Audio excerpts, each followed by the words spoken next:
Boa noite a todos. Meu nome é Wagner, estou aqui com a minha esposa Adriana. Não podia perder a piada, né? Já estava com saudades de vocês, queridos. Graças a Deus por tudo aquilo que Ele tem feito nas nossas vidas.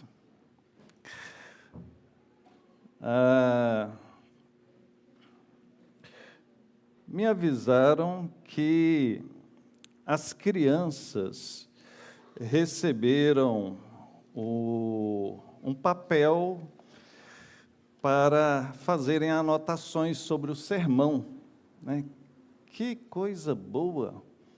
Então, crianças, prestem atenção e que Deus abençoe vocês também.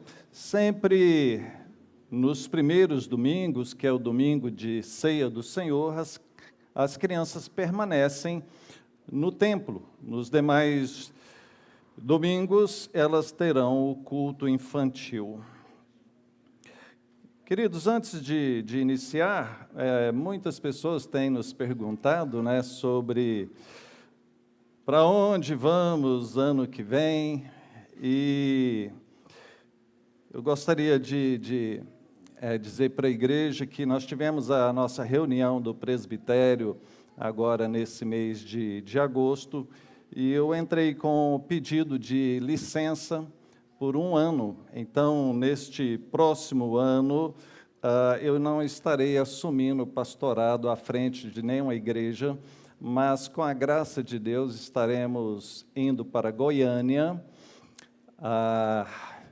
mais perto dos nossos pais, e ali, nesse próximo ano, eu estarei colaborando em alguma das igrejas. Tenho muitos amigos pastores ali em Goiânia, então eu estarei colaborando em alguma dessas igrejas. É um tempo necessário que o Senhor nos conduziu e nos permitiu. Nós estivemos orando muito a respeito disso, e se Deus assim permitiu, cremos que estamos dentro da vontade dEle. Quero agradecer a todos que têm orado por nós, que têm manifestado o seu carinho. E estamos juntos até o final do ano. Gostaria de falar hoje sobre a obra inacabada. Quando a gente anda pela cidade, a gente vê tantas construções que não chegaram ao seu fim, muitas coisas por fazer, às vezes dentro da sua casa mesmo, algo que você iniciou e nunca terminou. Mulheres bravas com seus maridos porque não acaba de fazer aquilo. Mas veja, não é desta obra que eu estou falando, que eu estou me referindo, e sim da tarefa missionária. Nós tivemos nesse mês de agosto, o mês de missões, e eu gostaria de ainda, embora já estejamos em setembro, falar mais uma vez sobre essa questão missionária. E daqui para o fim do ano, com a graça de Deus, eu quero reforçar alguns pontos aqui na Filadélfia que o Senhor tem colocado no meu coração. Então, falando sobre a tarefa de pregar o Evangelho, de levar o Evangelho a todos os lugares deste mundo, segundo estatísticas, nós temos aqui em torno de 28% de pessoas que ainda não foram evangelizadas. Em torno de 28% da população mundial ainda não foi evangelizada. Nós temos em torno de 39% da população mundial que se diz ser cristã, mas que ainda podemos enquadrar como pessoas que ainda não foram devidamente evangelizadas. Pessoas que, embora se dizem cristãos ou que frequentam, que fazem parte de alguma igreja cristã, ainda não conhecem verdadeiramente o Cristo, como a Bíblia nos ensina. E então nos sobra 33% de pessoas que já são devidamente evangelizadas. Essa pequena estatística nos mostra que essa tarefa que Jesus nos confiou de ir e pregar o Evangelho em todos os lugares, é uma tarefa que ainda não foi completada, é uma tarefa que ainda está bem distante de ser cumprida, e com isso pesa sobre nós essa incumbência de levar a cabo a missão que Ele nos concedeu. Nosso texto está em Mateus, no capítulo 24, o verso 14.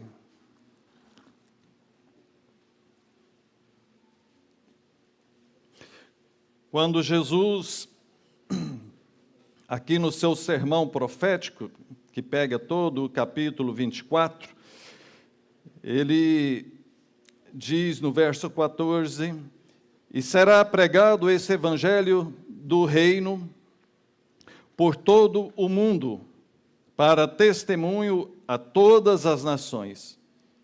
Então virá o fim. Queridos, se você observar aqui, vamos nos localizar, primeiramente, no discurso de Jesus, no que ele está falando, olhando aqui o contexto imediato, que é o que vem, e logo antes do texto que nós lemos, você observa Jesus falando daquilo que ficou conhecido como esse sermão profético. Ele fala da destruição do templo, ele fala do princípio das dores a partir do verso de número 3, e então ele traça o quadro que antecederá a grande tribulação, o quadro que mostra, então, tantas dificuldades que ainda estão reservadas para a igreja que estiver presente na época que se aproximará da sua volta, esse período denominado a grande tribulação, que ele passa a descrever a partir do verso de número 15. E então, a meio a tudo isso, ele vem falando de tantas complicações, de tantos problemas, e o verso de número 8, ele diz: olha, mas isso é apenas o princípio das dores. E por diversas vezes, quando observamos calamidades no mundo, como essa pandemia que enfrentamos há pouco tempo, somos tentados a imaginar que agora é o final dos tempos, agora o mundo vai acabar, o anticristo se levantará, mas tantos sinais, tantas dificuldades já existiam naquela época. Aliás, naqueles primeiros séculos, foram acontecimentos tão terríveis que os cristãos daquela época tinham motivos maiores do que nós, hoje em dia, de pensar que o mundo iria acabar naquele tempo. E, no entanto, tantos séculos depois, cá estamos nós, neste mundo, e só Deus sabe até quando essa história se estenderá. Às vezes, para um bom cristão, vem aquele gemido do Espírito dentro de nós: Maranata, volta, Senhor, põe fim a tudo isso. Que mundo triste, que mundo complicado, que mundo difícil. Mas, em meio a esse mundo caótico, o Senhor levanta-nos como igreja, como povo dele, para uma tarefa específica. Ele não te levantou para ficar murmurando, se queixando das dificuldades, mas Ele te levantou, te capacitou, te sustenta para que você cumpra esse grande propósito dEle. Então, vamos observar alguns detalhes aqui dentro do nosso texto. Ele diz que será pregado o evangelho do reino por todo o mundo. E destacando primeiramente aqui, quando ele fala que este evangelho será pregado. O ato de pregar é o ato de proclamar como um arauto, como aquele que anuncia algo, que anuncia em especial a chegada do rei. Então, o ato de pregar, biblicamente falando, é o ato de proclamar as coisas de Deus, de proclamar a palavra de Deus, de proclamar a presença do rei, o Rei eterno, Senhor dos senhores, Rei dos reis. Proclamar é isso. E esta palavra da pregação aqui, que está sendo dita, traz sempre junto de si uma sugestão de algo formal, de algo que é grave, de algo que deve ser ouvido e anunciado com a devida autoridade que ela merece. Não é como fazer uma propaganda comercial, não é como divulgar um vídeo numa mídia social, não é como anunciar alguma outra situação, trazer uma notícia da cidade, da nação, mas quando falamos, quando pregamos da mensagem do Senhor, ela é algo grave, porque se está falando daquilo que é eterno, está se anunciando aqui daquilo que é a palavra do Rei eterno. Para nós, é um grande privilégio sermos porta-vozes, embaixadores de Cristo, embaixadores do Rei, falando no nome dEle, anunciando as coisas dEle. Nós falamos daquilo que pertence a Ele, nós repetimos, nós replicamos as palavras dEle. O que eu estou fazendo aqui é justamente isso. Essas palavras não estão sendo ditas por mim, foram ditas por Jesus. E eu estou aqui repetindo elas para vocês. Essa é a ideia da pregação, essa é a ideia do arauto, daquele que fala, que anuncia as palavras do Rei, a voz do Rei, a presença do Rei. E nós, como igreja do Senhor, temos essa responsabilidade de pregar. E aí ele fala na sequência o conteúdo da pregação, o que deve ser pregado é o evangelho do reino. Evangelho é uma palavra totalmente bíblica e ela anuncia boas novas, ou seja, notícias boas. Este é o significado da palavra.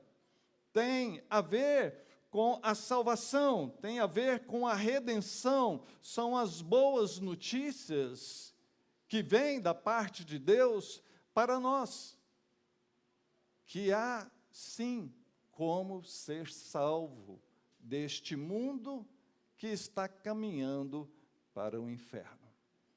Um mundo mau, um mundo que jaz no maligno, um mundo cheio de sofrimento e que irá piorar muito mais à medida que se aproxima a época da grande tribulação e que será pior ainda depois disso daqui, para aqueles que ainda não conhecem o evangelho da salvação, porque o destino deste será o inferno, o sofrimento maior, o sofrimento eterno. Então, fala de anunciar as coisas de Jesus. E para nós, queridos, é o conteúdo da Bíblia, o Evangelho. Mas é muito mais do que isto. O Evangelho é para nós um estilo de vida. Nós vivemos o Evangelho, nós vivemos a Cristo, Cristo vive em nós, somos cristãos. E isso se torna para nós o nosso guia, o nosso estilo de vida. Mudamos de atitude, não vivemos mais como vivem aqueles que não conhecem a Deus. Agora nós temos a lei de Cristo, as orientações do Mestre, a palavra do Senhor. Temos o Evangelho, que nos norteia, que nos guia,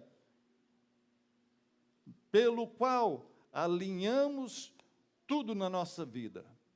Trabalho, família, lazer, dinheiro, amizades e assim por diante. Toda a nossa vida vai sendo alinhada neste Evangelho, nesta palavra do Senhor. Ele mostra que é o Evangelho do reino, e ao trazer aqui o termo do reino, o reino de Deus, nos dá a ideia de Jesus, que é aquele que veio e conquistou o seu reino, estabeleceu o seu reino na terra. Não obstante ele ser o Deus eterno, ele se fez homem, veio aqui e de forma humilde triunfou sobre a morte, triunfou sobre os poderes do inferno e estabeleceu assim o seu reino. É o Messias triunfante.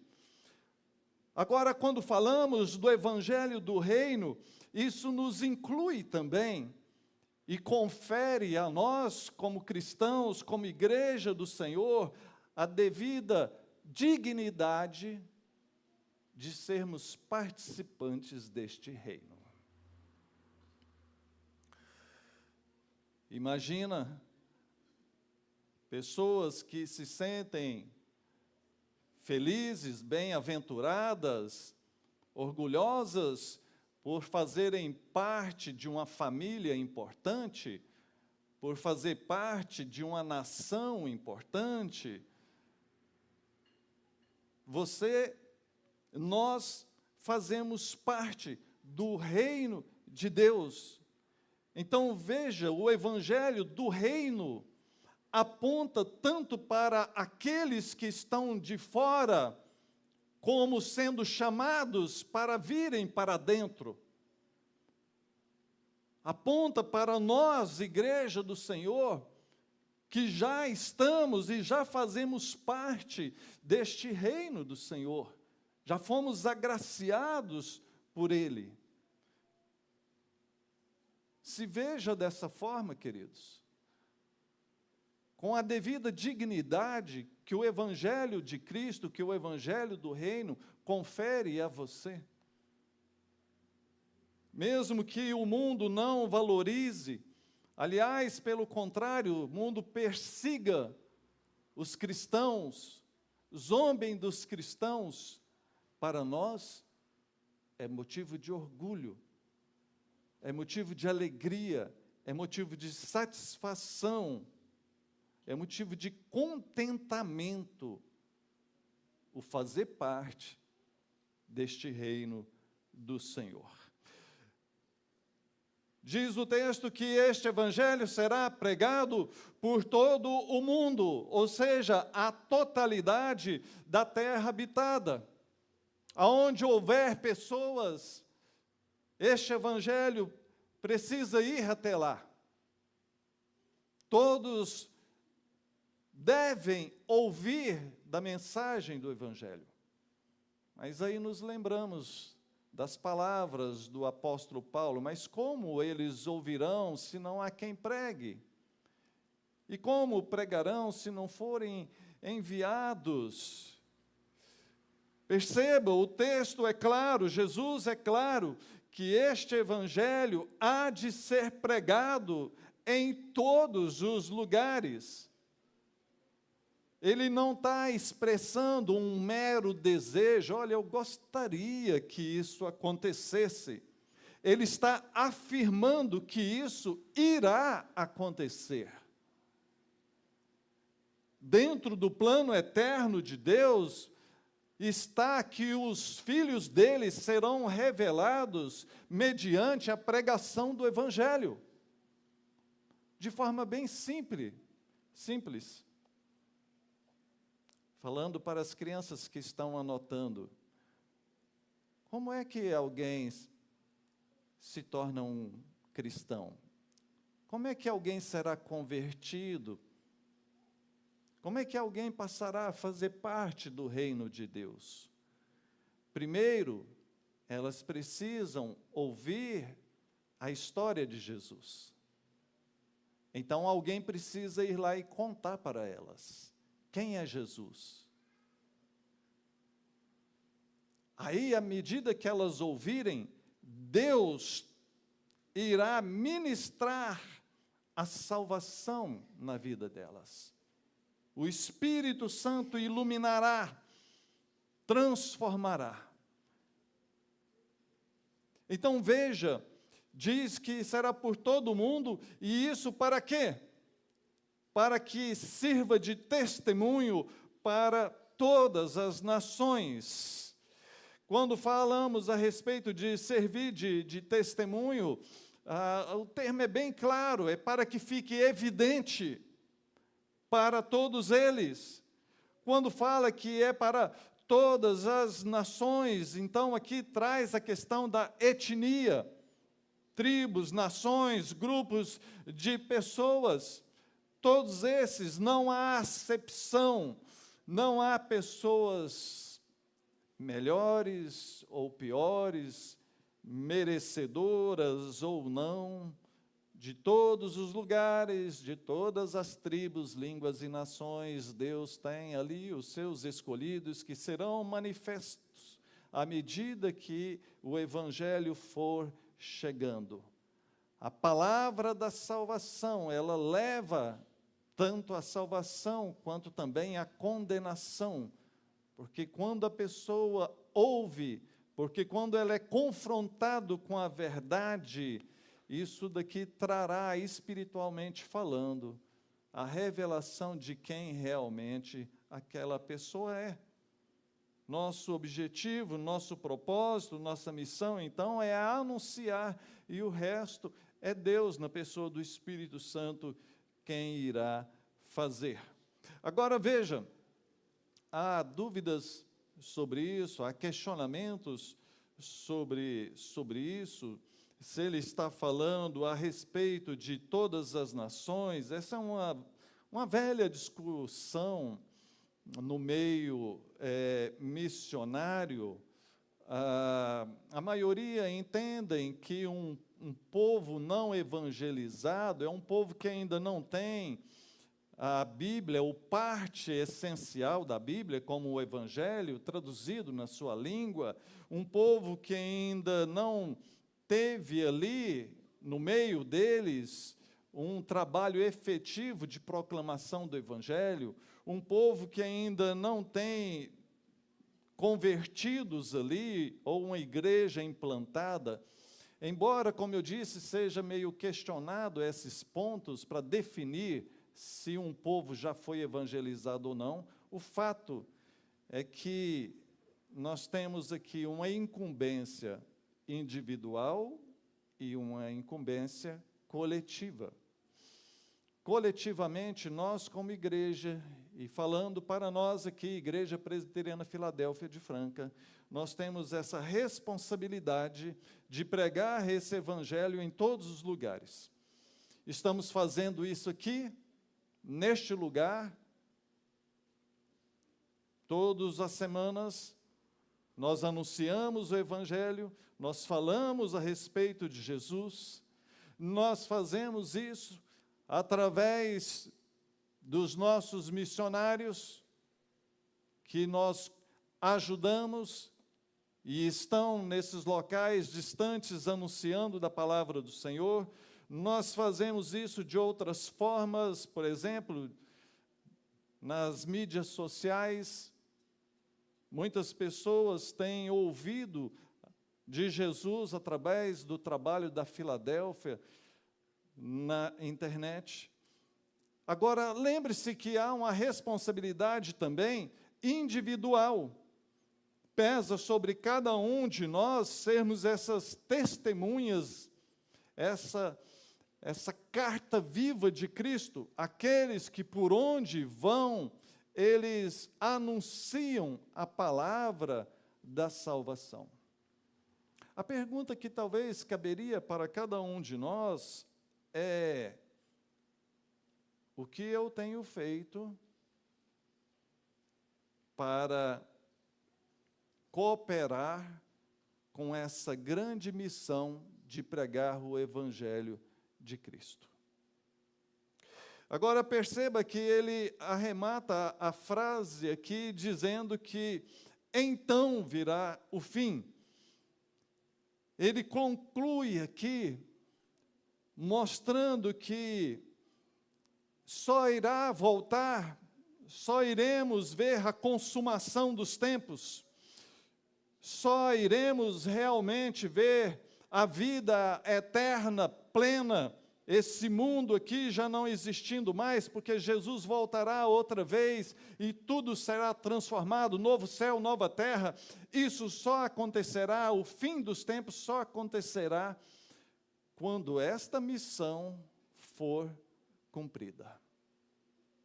E aí nós entendemos melhor agora, porque os discípulos estavam questionando ele. Se você observar aí no verso de número 3, eles dizem, bom, melhor ler, no Monte das Oliveiras achava-se Jesus assentado, quando se aproximaram dele os discípulos em particular e lhe perguntaram, ou melhor, lhe pediram, dize-nos, quando sucederão estas coisas? E que sinal haverá da tua vinda e da consumação do século? Perceba que o que eles estão querendo saber é quando isso daqui terá um fim. É quando todo esse mundo com o seu sofrimento, as suas dores, chegará a um fim. Ele que estava falando para eles tanto a respeito disso, agora eles questionam, mas então quando é que isso vai acontecer? E Jesus mostra, olha, ainda não é o fim. Sabe, queridos, nós precisamos aprender a ter paz no nosso coração. Paz no nosso coração a respeito do tempo que vivemos, a respeito das lutas e provações que nós passamos. Um pouco mais adiante, no verso de número 13, ele mostra que aquele que perseverar até o fim, esse será salvo. Mostrando para cada um de nós a necessidade de perseverança. E não pense você que esse seja um versículo que possa apontar por uma questão de livre-arbítrio ou de salvação pelas obras. Não, ele está apenas enfatizando a necessidade de nós perseverarmos em meio a todas essas tribulações que ele está dizendo. Mas ele fecha aqui esse bloco dizendo que o fim só virá quando a proclamação do Evangelho, a obra missionária, for concluída. Tal como os discípulos naquela época estavam inquietos, pensando a respeito de tudo que Jesus estava ensinando, e pensando a respeito de todas as tribulações que viviam, e se já tinham tribulações, aí Jesus fala de uma grande tribulação. Na cabeça deles, eles imaginam, poxa, já está difícil, quer dizer que vai piorar? Então, Senhor, quando é que o Senhor volta? Quando é que nós vamos nos ver livres disso? Jesus responde para eles: vocês precisam perseverar. Há uma missão a ser cumprida. O Senhor nos chamou, queridos. O Senhor nos capacitou para sermos agentes, para sermos ativos no seu reino.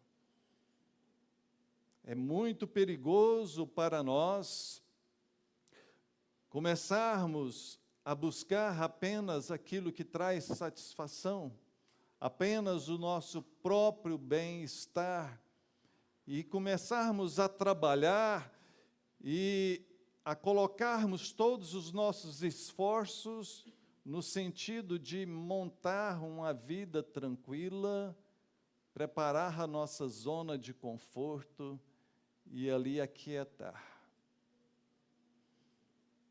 Me faz lembrar, certa vez Jesus conta uma parábola de um homem rico e que havia feito uma grande colheita, mas ele estava insaciável e ele derrubou os seus celeiros, fez outros maiores e plantou muito mais, encheu tudo, e aí ele falou: bom, agora sim, agora eu tenho muita coisa, agora eu tenho muita comida, agora eu tenho muita mercadoria em estoque, tenho muito dinheiro, dá para mim viver de renda o resto da minha vida. Jesus conta essa história e ele diz o seguinte: este homem é um louco, porque amanhã mesmo podem perder a sua vida. E o que é que ele tem de eterno? Tudo aquilo que se junta é passageiro, como já foi dito aqui pelo presbítero Vitor. O que fica para a eternidade? Lembre-se então da obra inacabada, a grande missão que o Senhor confiou a nós, como igreja dele, de pregar, de proclamar este Evangelho. Fazemos isso por obediência, porque ele mandou. Fazemos isso por amor, amor a ele, nosso Deus eterno, que primeiro veio ao nosso encontro, quando estávamos perdidos, nos trouxe para dentro do seu reino. Fazemos isso por amor também às almas perdidas, aqueles que ainda não foram salvos, aqueles que estão fora do reino. Você se compadece, você tem empatia, você se preocupa com aqueles que ainda não ouviram do Evangelho, daqueles que ainda estão naquela estatística dos que ainda não conhecem a Jesus, você se preocupa, você tem amor pelas almas perdidas. Fazemos isso por obediência, fazemos isso por amor, fazemos isso porque é um grande privilégio para nós podermos participar de uma tarefa tão nobre. Poder ser instrumento de salvação de pessoas que estão perdidas. Fazemos isso, queridos, porque se não o fizermos, perdemos a razão de sermos igreja. Uma igreja, um crente que não se preocupa com a proclamação do Evangelho, ele certamente está bem distante do propósito pelo qual o Senhor o chamou.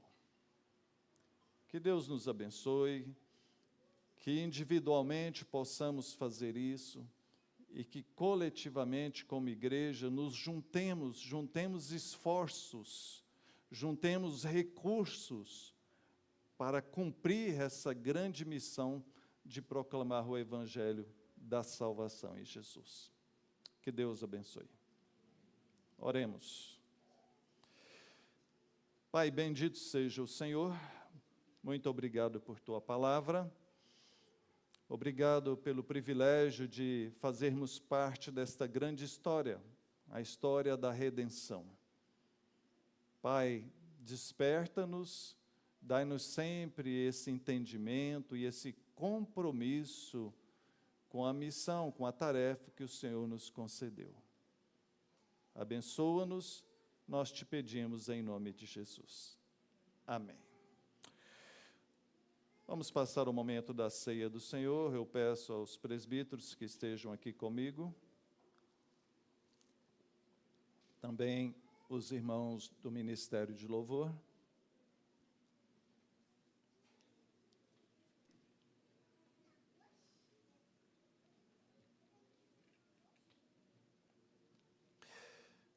Mateus, no capítulo de número 26. Só virar a folha.